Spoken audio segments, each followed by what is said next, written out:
খান তালাত মাহমুদ রাফি যে প্রশ্নটা করেছিলাম, চট্টগ্রামে 2 গ্রুপ নাকি আরো বেশি গ্রুপ আছে? চট্টগ্রামের 2 গ্রুপ, এটা আমি গতকালকেই শুনেছি এবং গতকালকেই দেখলাম। এর আগে 2 গ্রুপ বলে আমি জানতাম না, কারণ যা রাসেল ভাই সে আমার খুব কাছের বড় ভাই। বাট গতকালকে যে ঘটনাটা ঘটেছে সেটার যদি আমি একটু ছোট করে ব্যাখ্যা করি, তো আমাদের আব্দুল হান্নান মাসুদ ভাই লিফলেট বিতরণের জন্য চিটাগাং এ যান। তো একটা রুমের মধ্যে আমরা প্রায় 50-60 জন ছিলাম, যারা হচ্ছে আমরা সবাই বৈষম্য বিরোধী ছাত্র আন্দোলনেরই। এবং একটা কোয়েশ্চেন করা হয়েছিল মাসুদ ভাইকে যে কেন আমাদের সাথে আলোচনা করে আসা হয় না এখানে। তো তারপর প্রত্যুত্তরে হান্নান ভাই বলেছিলেন যে হু আর ইউ, যে কোয়েশ্চেনটা করেছিলেন, যে কোনো একজন মানুষ, সাধারণ মানুষ, আন্দোলনকারী আমাকে যে কোনো কোয়েশ্চেন করতেই পারে। তো সেই জায়গাটা থেকে মাসুদ ভাই উনি বলেছেন যে হু আর ইউ। তো এই ঘটনাটাকে কেন্দ্র করে একটা ঘোলাটে পরিস্থিতি তৈরি হয়। তার পরবর্তী সময়ে আমি মাসুদ ভাইকে জিনিসটা, যেহেতু আমরা সবাই বৈষম্য বিরোধী ছাত্র আন্দোলনেরই সবাই ছিলাম, তো সেই জায়গায় আমি ভাইকে বলি যে এটা জিনিসটা ক্লিয়ার করার জন্য, এবং ভাই জিনিসটা ক্লিয়ার করার জন্য আসে এবং আমাদের কথোপকথন চলছিল। তো কথোপকথনের এক পর্যায়ে আমাদেরই চট্টগ্রামের একজন সমন্বয় অমর ফারুক সাগর নামের, উনি ছাত্র দলের। তো উনি আমাদের সমন্বয়কও ছিলেন আন্দোলনের সময় এবং এখন ছাত্র দলের রাজনীতির সাথে উনি ইনক্লুড আছেন।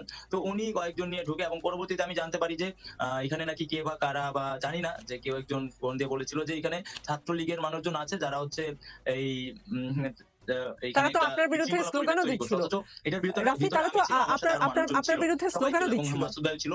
তো তার পরবর্তী সময়ে আমরা দেখি যে আমাদের যারা সাধারণ শিক্ষার্থীরা ছিল এটার ভিতরে, তো ছাত্রলীগ বলার পরবর্তী সময় কিন্তু ছাত্রদলের ওনারা আসে এবং এসে দেখে আমরা কিন্তু ওই সময়ে একটা ঘোলাটে পরিস্থিতি তৈরি হয়েছে এবং ছাত্রদলের যারা ছিল অমর ফারুক সাগর ভাইয়ের সাথে অনেকেই ঢুকলো, যারা ছাত্রদলের, তারা আসার পরবর্তী সময় একটা ঠেলা ধাক্কাধাক্কির মাঝখানে একটা ঘোলাটে পরিস্থিতি তৈরি হয় এবং রাফি, সেখানে একটু আমি ক্লিয়ার ছিলাম। করবেন, যারা ছাত্র এসে দল ঢুকলো আমি ছাত্রলীগ দেখলাম যে তাদের দুই হাতে দুই আমি দুই নিজের দলে গিয়েছে চোখে দেখেছি যে আপনাদের ওখানে তাদের সমস্যা হাতে করতে? ধারালো অস্ত্র ছিল। রাফি, আপনি তো আমাকে শুনতে পাচ্ছেন? ছাত্র দল ছাত্রলীগ 2 দলে গিয়েছে আপনাদের ওখানে সমস্যা করতে? জি, জি। আপনি ছাত্র দল বলছেন না ছাত্রলীগ বলছেন? মানে আপনারা তো তৃতীয় পক্ষের কথা বলছেন। ছাত্রদল ঢুকার পরেই বিশৃঙ্খলা পরিস্থিতিটা তৈরি হচ্ছে। এখন আমি জানি না যে আসলে ঢুকার পরেই এখন এটাতে কি ছাত্রদল সরাসরি যুক্ত নাকি হচ্ছে এটা ছাত্রলীগেরই কোনো না কোনো ষড়যন্ত্র। তো আমি পরিষ্কারভাবে বলেছি গতকালকে, আজকেও বলছি যে বা যারাই এই ঘটনার সাথে যুক্ত থাকুক, যারা অন্যায়কারী তারা অন্যায়কারী, যে বা যারা এই ঘটনার সাথে যুক্ত থাকুক এবং প্রমাণ সহ তাদেরকে আইনের আওতায় এনে শাস্তি প্রদান করা হোক।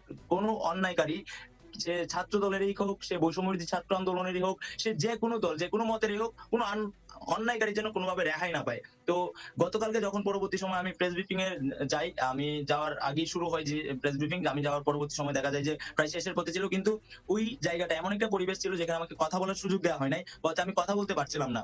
তো ওইখানে অনেকেই যারা ছিল তাদের অনেকেরই আমি চিনি না, এর আগে আমি দেখি নাই, বা হচ্ছে ম্যাক্সিমাম হচ্ছে আমাদের সমন্বয় প্যানেলের বাইরে ছিল।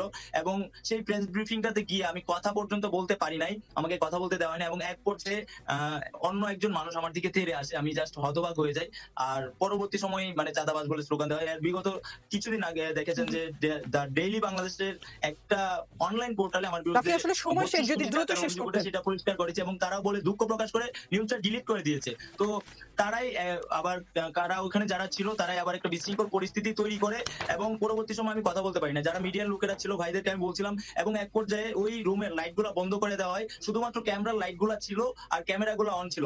আমি ভাইদেরকে বলছিলাম যে ভাই আপনারা ক্যামেরা গুলা অফ করেন না, ক্যামেরার লাইট গুলো অফ করেন না। তো তারপরে সাংবাদিক ভাইদের সহযোগিতায় ক্যামেরা গুলো অন ছিল এবং ক্যামেরা গুলোর সামনে আমি বেরোয় আসতে সক্ষম হই। তো এই যে ঘটনাটা ঘটেছে, আমার কাছে মনে হয় যে প্রত্যেকটা জায়গায় এরকম কোনো কিছু ছোট ইস্যুকে কেন্দ্র করে এই ঘটনাগুলো ঘটছে। তো আমি পরিষ্কার ভাবে বলতে চাই যে এই ঘটনাগুলো প্রতিনিয়ত ঘটছে, যেটা হচ্ছে মানুষের আস্থা আমাদের এই বৈষম্য বিরোধী ছাত্র আন্দোলনের ব্যানারের প্রতি কমে যাচ্ছে বলে আপনি মনে করেন এই ধরনের ঘটনায়? যে তাদেরকে প্রত্যেককে যেন জি।